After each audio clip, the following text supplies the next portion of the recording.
दिनांक 14 डिसेंबर 2025 रोजी दिवाणी व फौजदारी न्यायालय परिसर पूर्णा जिल्हा परभणी येथे माननीय सर्वोच्च न्यायालय न्यायमूर्ती प्रसन्न वराळे नवी दिल्ली यांच्या हस्ते न्यायमूर्ती व तालुक्यातील न्यायिक अधिकारी यांचा सत्कार सोहळा संपन्न। या कार्यक्रमाच्या अध्यक्षस्थानी माननीय उच्च न्यायालय मुंबई तथा प्रशासकीय न्यायमूर्ती खंडपीठ नागपूर न्यायमूर्ती अनिल एस किलोर तर प्रमुख पाहुणे म्हणून माननीय उच्च न्यायालय मुंबई खंडपीठ नागपूर न्यायमूर्ती एल पानसरे, माननीय उच्च न्यायालय मुंबई खंडपीठ औरंगाबाद तथा पालक न्यायाधीश परभणी जिल्हा न्यायमूर्ती संजय देशमुख, सत्कार मूर्ती पूर्णेचे भूमिपुत्र अतिरिक्त न्यायमूर्ती महेंद्र नेर्लीकर, माननीय उच्च न्यायालय मुंबई खंडपीठ नागपूर अतिरिक्त न्यायमूर्ती सचिन देशमुख, माननीय उच्च न्यायालय मुंबई खंडपीठ औरंगाबाद।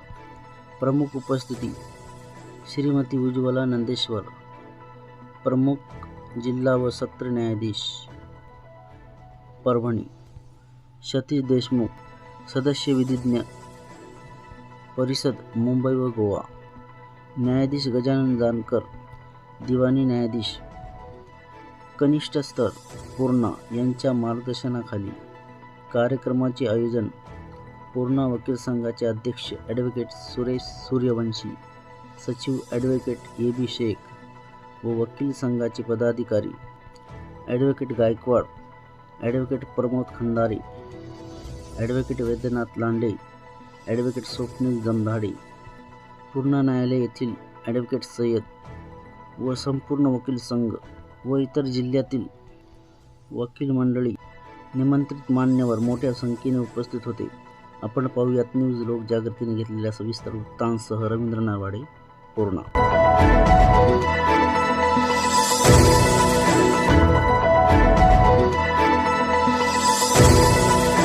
एकत्र दाखवून येत आहे। आनंद आहे, कृतज्ञता आहे, नम्रता आहे, कारण आजच्या या कार्यक्रमाला माझ्या ओळखीचे तसेच या पंचक्रोशीतील मधील उपस्थित मंडळी आहे जे मला आशीर्वाद देण्यासाठी उपस्थित आहेत। आनंद यासाठी की माझी नियुक्तीच्या आनंदात आपणही सहभागी आहात। कृतज्ञता व नम्रता एवढ्यासाठी की आपण माझ्याबद्दल आपलेपणाची भावना ठेवून हा कार्यक्रम आयोजित केलेला आहे, त्याबद्दल मी कृतज्ञता व्यक्त करतो। आजचा हा आयोजित केलेला सत्कार माझा व्यक्तिगत नाही असे मी मानतो। ज्या न्यायासनावर मी आज आहे हा त्या न्यायव्यवस्थेचा सत्कार म्हणतो आणि त्या आसनाचा मी सत्कार समजतो। हा माझा वैयक्तिक सत्कार नाही, मला घडवणाऱ्या कुटुंबाचा आहे। मी इथे नमूद आवर्जून करेल की मी एका शिक्षकाचा मुलगा आहे। माझे वडील नंतर मुख्याध्यापक म्हणून रिटायर झाले, पण एक गोष्ट त्यांनी सांगितली होती की कधी चुकू नको। काय चुकायचं नाही हे कधीही सांगितलं नाही, फक्त सांगितलं चुकू नको। तेव्हा ती जी गोष्ट आहे ती मी प्रत्येक वेळा ऑब्झर्व करतो की मी चुकलो नाही पाहिजे। हा कदाचित तो सल्ला मी आज घेऊन पुढे चाललेलो आहे। त्यानंतर वकील झाल्यानंतर मी मुंबईला गेलो। मुंबईत 1999 साली गेल्यानंतर 2 वर्ष 2.5 वर्ष साधारण तिथे कार्यरत होतो। तिथे एक मला उल्लेख करावा वाटतो की सिनियर काउन्सिल अधिक शिरोडकर होते, ते एका ठिकाणी मला भेटण्याचा योग आला। पार्श्वभूमी सांगितली, सर मी असं आहे। ते म्हणाले तुला जर अर्न करायचं असेल तर मुंबईत थांब आणि माणसं लर्न करायची असतील तर तू तुझ्या परत गावी जा। त्यामुळे कदाचित मी मुंबई सोडून औरंगाबादला आलेलो आहे आणि मला या गोष्टीचा अभिमान वाटतो की मी माझ्या क्षेत्रात काम करत असताना प्रत्येक वेळा परत दिलेल्या जे काही मूल्य आहेत वडिलांनी आई वडिलांनी घालून दिलेली त्याची आठवण प्रत्येक वेळा ठेवून मी पुढे आज येत आहे। अजून एक मला उल्लेख करावा वाटतो जे की माझी नवीन मंडळी इथे आहे। चंद्रमणी हे सुद्धा या भूमीस स्पर्श करून गेलेले आहेत।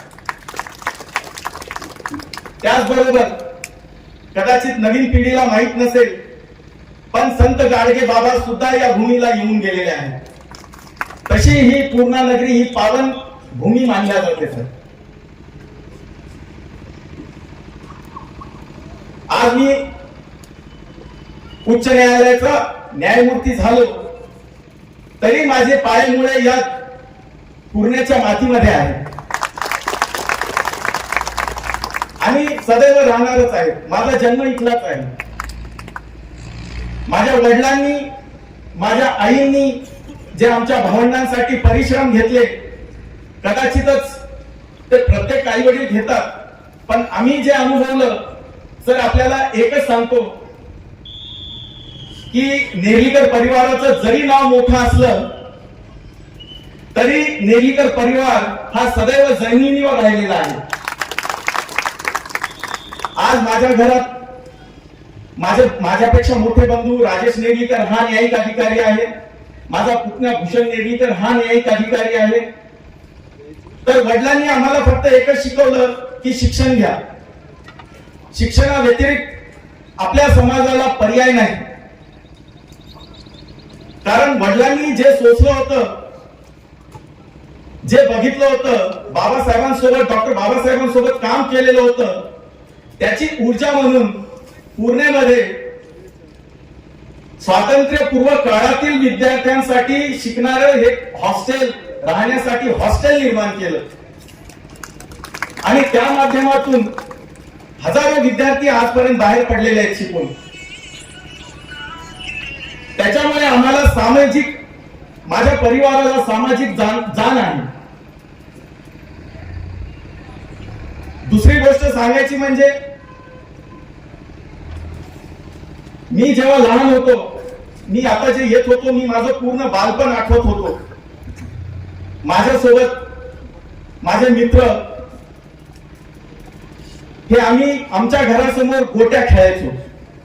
आज त्या गोट्या खेळण्यापासून ते आज सर्वोच्च न्यायालयाच्या न्यायमूर्तीपदी विराजमान होणे ही माझ्याही दृष्टीतून खूप मोठी बाब आहे. अनेक माझे मित्र आहेत तिथे. आज आवर्जून हैदराबादहून, निजामाबादहून, औरंगाबादहून, नांदेडहून हे खास या सत्कार सोहळ्यासाठी मी न बोलवता आलेले आहेत. आणि हा त्यांचा माझ्यावरचा प्रेम खरोखर अप्रिशिएट करण्यासारखा आहे. आज अनेक सामाजिक कार्यकर्ते सुद्धा आलेले आहेत. बाबासाहेबांच्या विषयी आपण अनेकदा वाचतो, ऐकतो, साहित्य त्यांचं उपलब्ध आहे. एक जुन्या मंडळींना कदाचित माहित असेल, पण नवीन मंडळींना थोडस मी आवर्जून सांगेन, आणि तेही महापरिनिर्वाण दिनाच्या निमित्ताने. आपल्याला सगळ्यांना माहित आहे की महाराष्ट्रातलं एक मोठं व्यक्तिमत्व, उत्तुंग व्यक्तिमत्व म्हणजे आचार्य अत्रे, ज्यांनी बहुतेक सर्व क्षेत्रात आपला ठसा उमटवला होता. बऱ्याच लोकांना हे माहिती नसेल की नवीन मुलांच्या शिक्षणासाठीच जे मॉडेल झालं त्याची सुद्धा संरचना अत्रे जेव्हा परदेशात शिकून आले, त्यांनी ते ज्ञान आपल्या देशातल्या परिस्थितीसाठी कसं वापरता येईल या पद्धतीने त्याची एक संरचना तयार केली. अत्रेंनी नाटकं लिहिली, अत्रेंनी कविता लिहिल्या, अत्रेंनी उपरोधिक लिहिलं, अत्रेंनी वृत्तपत्र चालवली. अत्रेंनी मराठा नावाचं एक त्यांचं दैनिक जे महाराष्ट्रात अत्यंत लोकप्रिय होतं आणि त्यांच्या लिखाणासाठी वाचलं जायचं. महापरिनिर्वाण 6 डिसेंबरला बाबासाहेबांचं झालं आणि नंतरचे 7 दिवस अत्रेंनी बाबासाहेबांच्यावर आग्रहलेख लिहिले. आपण जरूर वाचा. अत्रेंनी 7 डिसेंबरच्या आग्रहलेखात बाबासाहेबांना श्रद्धांजली अर्पण करताना असं म्हणाले की चिंतन, विचार, मनन, लेखन याशिवाय बाबासाहेबांना दुसरं आयुष्यच नव्हतं.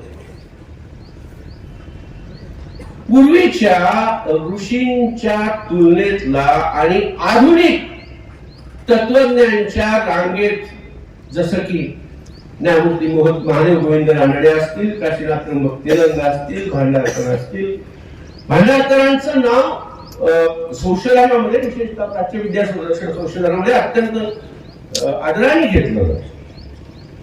तेव्हा ज्ञानाच्या कुठल्याही शाखेत, सर्व शाखात ज्यांनी आपल्या विचारांनी एक स्वतंत्र स्थान निर्माण असे बाबासाहेब या युगातले नवीन ऋषी होते. असा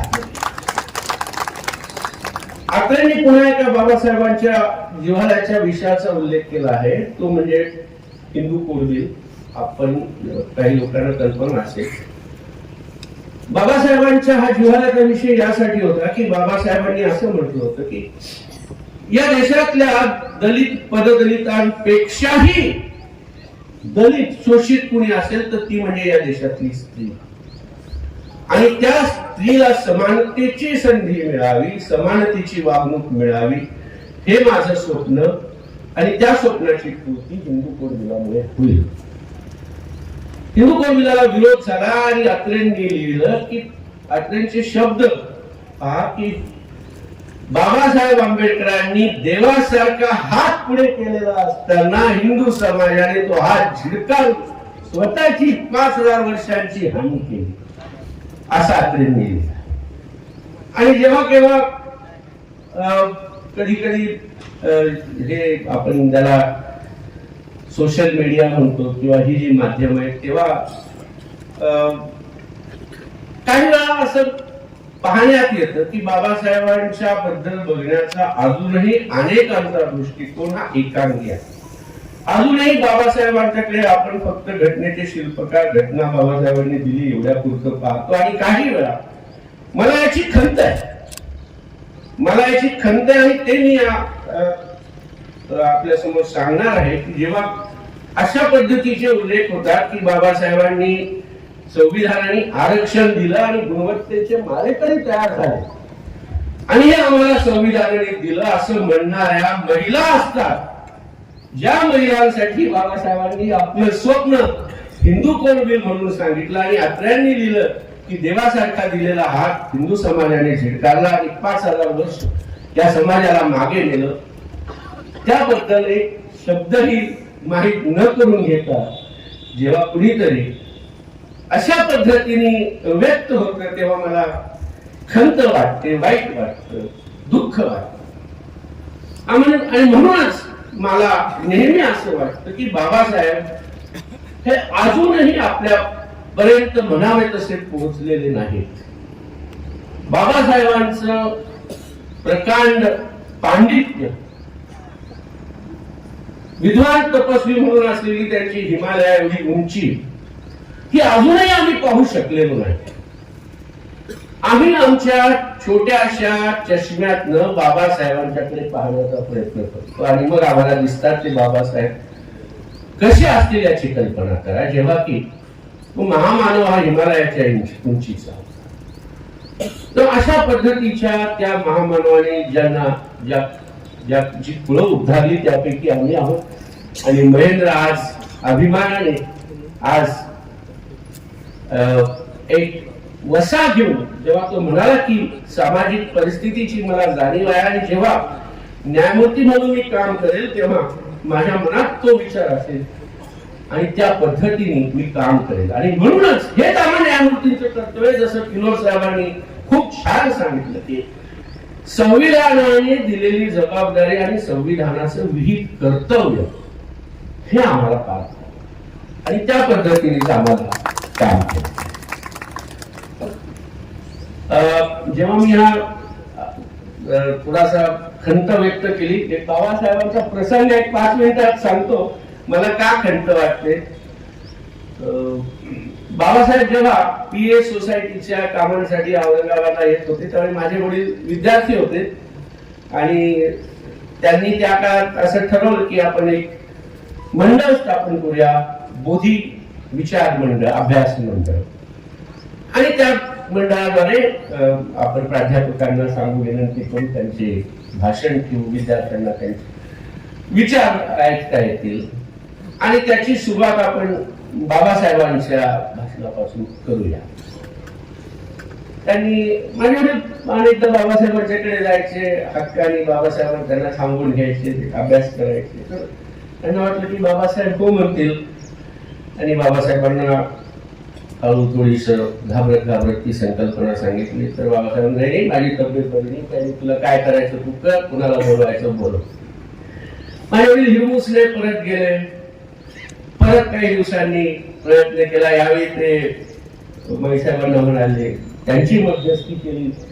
माई साहेबांनाही जाणवलं की हा मुलगा निराश झालाय. ते म्हणाले बाबा तो एवढं बोलतोय तर पहा. ते म्हणाले बघू, मला वेळ असला तर मी तुला सांगेन.